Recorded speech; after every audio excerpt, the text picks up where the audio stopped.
মৃত্যুর আগে যে 5টি আমল মানুষকে সফলতার দ্বার প্রান্তে পৌঁছতে, একবার চিন্তা করে দেখুন।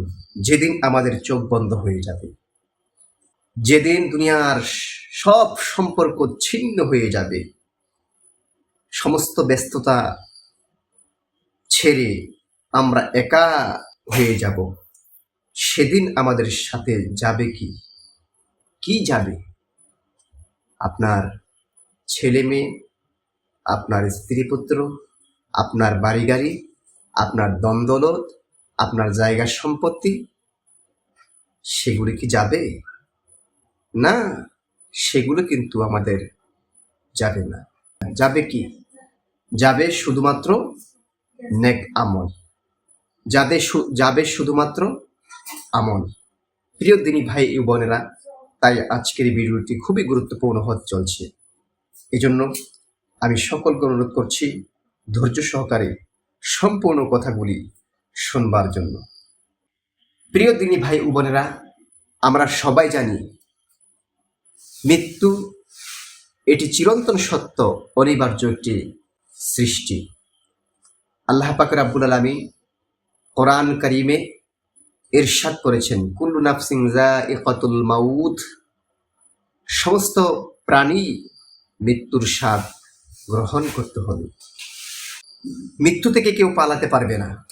বুদ্ধিমান ব্যক্তি সেই যে মৃত্যুর প্রস্তুতি নিতে পারে, অর্থাৎ মৃত্যু আসার আগে সে নেক আমলের মাধ্যমে, আল্লাহকে রাজি খুশি করার মাধ্যমে প্রস্তুতি নিতে পারে, সেই হচ্ছে বুদ্ধিমান ব্যক্তি। আজকে আমরা জানব মৃত্যুর আগে এমন 5টি আমল, যে আমলগুলো আপনাকে আমাকে সফলতার ধার প্রান্তে পৌঁছে দিতে পারে ইনশাআল্লাহ। যদি আমরা এই আমলগুলো মৃত্যুর আগে আমরা করতে পারি, তাহলে অবশ্যই আমাদের সফলতা সুনিশ্চিত ইনশাআল্লাহ। প্রথমত আমল হচ্ছে 5 ওয়াক্ত নামাজ। এই 5 ওয়াক্ত নামাজের হিফাজত করতে হবে। আমরা সবাই জানি আল্লাহ এবং বান্দার মধ্যে একটা সুসম্পর্ক তৈরি হয় নামাজের মাধ্যমে। আল্লাহকে রাজি খুশি করার একটা উত্তম উপায় হচ্ছে নামাজ। এজন্য আমরা যদি 5 ওয়াক্ত নামাজ আদায় করি, তাহলে আমাদের মৃত্যুর একটি প্রস্তুতি হয়ে যাবে।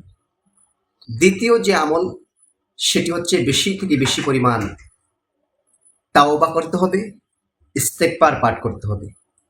কারণ যে ব্যক্তি তাওবা করে, ইস্তেগফার পাঠ করে, আল্লাহ পাক সেই বান্দাকে খুব পছন্দ করেন। কারণ আমরা মানুষ মাত্রই ভুল হয়ে যায়। আমাদের কমাবেশ অন্যায় জুলুম হয়ে যায়, পাপ হয়ে যায়, গুনাহ হয়ে যায়।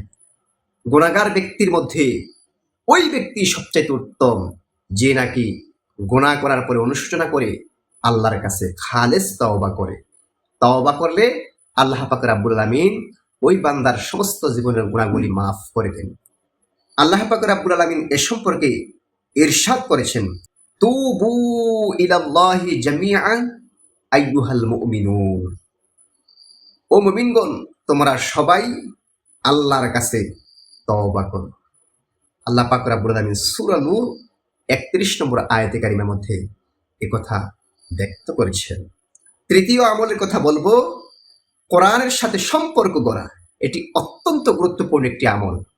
আমরা নিয়মিত কোরআন তেলাওয়াতে অভ্যাস গড়ে তুলতে হবে, অর্থ বুঝে তেলাওয়াত করতে হবে এবং কোরআনের অর্থ অনুপাতে আমাদেরকে আমল করার জন্য সচেষ্ট হতে হবে। যদি আমরা কোরআন নিয়মিত তেলাওয়াতে অভ্যাস গড়ে তুলি এবং অর্থ বুঝে আমরা আমল করার চেষ্টা করি, তাহলে আল্লাহ পাক রব্বুল আলামিন আমাদের প্রতি রাজি হয়ে যাবেন, খুশি হয়ে যাবেন। কোরআনের অজস্র রহমত বরকত আমাদের প্রতি আল্লাহ পাক রব্বুল আলামিন নাজিল করে দিবেন। চতুর্থ যে আমলের কথা বলবো, সেটি হচ্ছে মানুষের হক আদায় করা। মানুষের হক আদায় করা অত্যন্ত গুরুত্বপূর্ণ এই আমলটি। আমাদের মধ্যে এমন মানুষ পাওয়া যায় যারা ইবাদত বন্দেগী করে আবার মানুষের হক নষ্ট করে। এরকম লোক আমাদের সমাজের মধ্যে, দেশের মধ্যে অনেকে আছে। নামাজও পড়ে আবার মানুষের হকও নষ্ট করে, নামাজ পড়ে রোজা রাখে, আবার মানুষের হক নষ্ট করে। কাউকে আঘাত করা, কাউকে ছোট মনে করা, কাউকে গালিগালাজ করা, এটা ইসলাম কখনো এলাও করে না। এই জন্য মানুষের হক কখনো নষ্ট করবেন না, কাউকে গালি দিবেন না, কাউকে কটু কথা বলবেন না। কারণ আপনার একটি কথাতে তার মনে এমন আঘাত পাইতে পারে, সে নীরবে নীরবে আপনার সাথে না পেরে রব্বে কারিমের দরবারে আপনার ব্যাপারে নালিশ করতে পারে, আপনার ব্যাপারে অভিযোগ তুলতে পারে। এই জন্য খবরদার, কাউকে আপনি কখনো মনে কষ্ট দিয়ে কথা বলবেন না।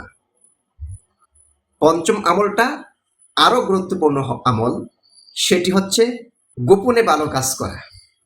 আমরা তো অনেক কাজকর্ম করি যেগুলো ভালো, প্রকাশ্যে করি, মানুষকে জানার জন্য, মানুষে আমাকে বাহবা দেওয়ার জন্য, মানুষ আমাকে সেলুট জানাবার জন্য, বাহবা দেওয়ার জন্য আমরা অনেক ভালো কাজ করি। কিন্তু গোপনে কিছু ভালো কাজ আছে, সেগুলো যদি আমরা গোপনে আদায় করতে পারি, গোপনে দান সৎকার করেন, গোপনে আপনি মানুষকে সাহায্য সহযোগিতা করেন, গোপনে যদি কেউ দান সৎকার করে, গোপনে যদি কেউ কাউকে সাহায্য সহযোগিতা করে, আপনার একটা মেয়েকে বিবাহ দিতে পারেন না, আপনি গোপনে কিছু টাকা পয়সা তার হাতে বাতলে দিলেন।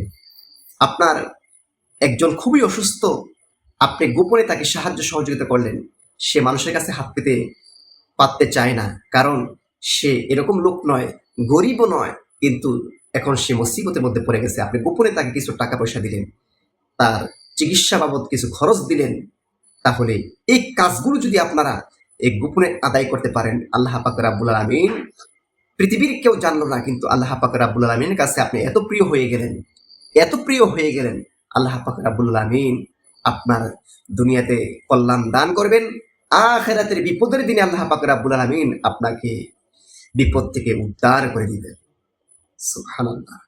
আসুন আমরা আজ থেকে নামাজে যত্নবান হই, গুনাহ থেকে ফিরে আসি, কোরআনের সাথে সুসম্পর্ক ঘরে তুলি, মানুষের জন্য কল্যাণের দোয়া করি, মানুষের জন্য সদা সর্বদা কল্যাণ চাই।